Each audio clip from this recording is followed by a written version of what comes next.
Ang plate number ng Porsche 918 Spyder sa social media post na ito na nakita ng mga taga-Land Transportation Office, iba sa aktual na plate number sa LTO record ng parehong sasakyan ng aktor na si Derek Ramsey.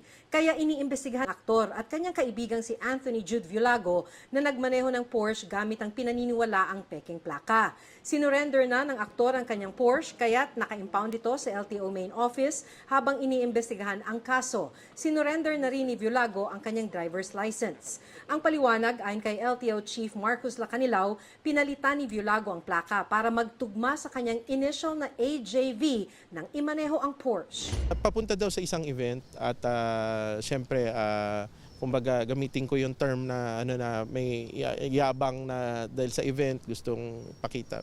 It's very mababaw pero yun ang kanilang ginawang dahilan. 5,000 piso ang multa sa kasong improper attachment of authorized motor vehicle license plates. Very apologetic naman pareho. Si Mr. Ramsey, pinaliwanag niya na galing siyang abroad. Meron silang internal na usapan sa kanila pareho. Umamin sila sa pagkakamali.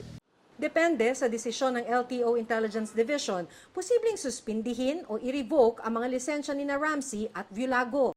Sa show cause order na inisyu ng LTO, naka 90-day preventive suspension na ang lisensya ni Villago. Sa kanyang social media post noong August 16, git ng aktor may proper plates daw ang lahat ng kanyang mga sasakyan.